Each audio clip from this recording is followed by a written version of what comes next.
Hello food lovers, welcome to our channel. నేను మీ రాణి Eramsetti. Friends, ఈరోజు 1 cup పెసరపప్పుతో చాలా టేస్టీగా హెల్తీగా ఒంటికి చలువ చేసే ఇగురుకట్టు చారు చేసి చూపిస్తానండి. చాలా కమ్మగా అనిపిస్తాయి. వేడివేడి అన్నంలో ఇలా పప్పు చారుని వేసుకుని నెయ్యి వేసుకుని తింటే చాలా టేస్టీగా ఉంటుంది.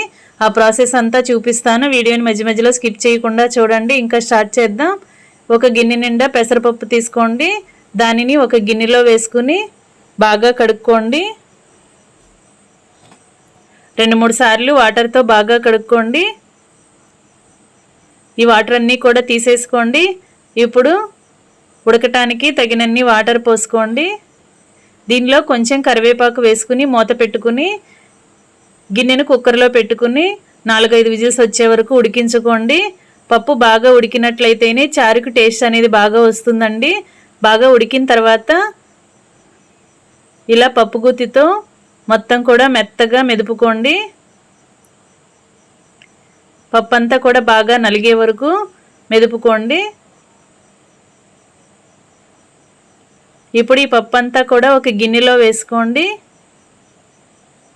చారుకి తగినన్ని వాటర్ పోసుకోండి. ఈ పప్పు చారు అనేవి చిక్కగానే ఉండాలండి, వాటర్ ఎక్కువగా పోయొద్దు. ఇప్పుడు సన్నగా చీలికలుగా కట్ చేసుకున్న ఉల్లిపాయ ముక్కలు, పచ్చిమిర్చి ముక్కలు, కొన్ని టమాటో ముక్కలు కూడా వేసుకోండి. ఇప్పుడు టేస్ట్కి సరిపడా సాల్ట్ వేసుకోండి. ఒక 1/2 టీ స్పూన్ కారం వేసుకోండి. చిటికెడు పసుపు కూడా వేసుకోండి. ఇప్పుడు మనం వేసిన ఇంగ్రీడియంట్స్ అన్నీ బాగా కలుపుకొని ఈ గిన్నె స్టవ్ మీద పెట్టుకుని చారుని కాగించుకోండి. వాటర్ అనేవి ఎక్కువగా పోయొద్దండి. ఇలా పెసరపప్పు చారు అనేవి ఇలా చిక్కగా ఉంటేనే రైస్లోకి చాలా టేస్టీగా అనిపిస్తాయి. ఇలా బాగా మరిగించుకోండి. మనం వేసిన ఉల్లిపాయ, పచ్చిమిర్చి, టొమాటో ముక్కలన్నీ కూడా బాగా మెత్తగా ఉడికి సాఫ్ట్గా రావాలి. అంతవరకు కూడా మరిగించుకోండి. ఇలా బాగా మరుగుతున్నప్పుడు టేస్ట్ చూసుకోండి. సాల్ట్ కానీ చాలకపోతే మీ టేస్ట్కి తగ్గట్టుగా యాడ్ చేసుకోండి.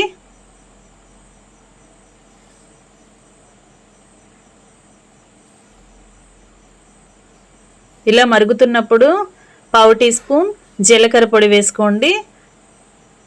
1/2 టీ స్పూన్ ధనియాల పొడి వేసుకోండి.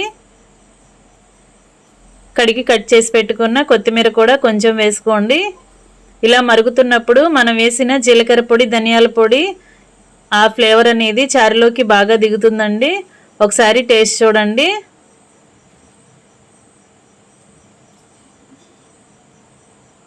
ఇలా బాగా మరిగిన తర్వాత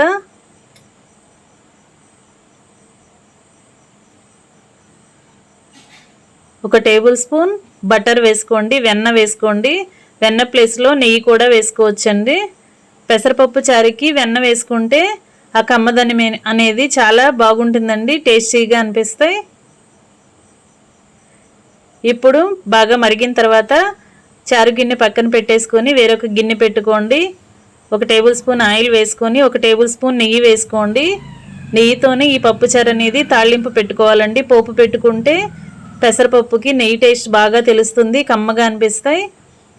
ఆయిల్ బాగా కాగిన తర్వాత పోపు దినుసులన్నీ వేసుకుని దంచుకున్న వెల్లుల్లి రెబ్బలు వేసుకుని కొంచెం కరివేపాకు కూడా వేసుకుని ఆ పోపు అంతా కూడా ఆ చారులో వేసేసుకోండి. ఇంకా రెడీ అయిపోయండి ఎంతో టేస్టీగా ఉండే ఇగురుకట్టు చారు.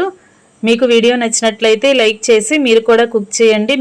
మరొక రెసిపీతో మళ్ళీ కలుద్దాం. Thanks for watching. నేను మీ రాణి ఎరంశెట్టి.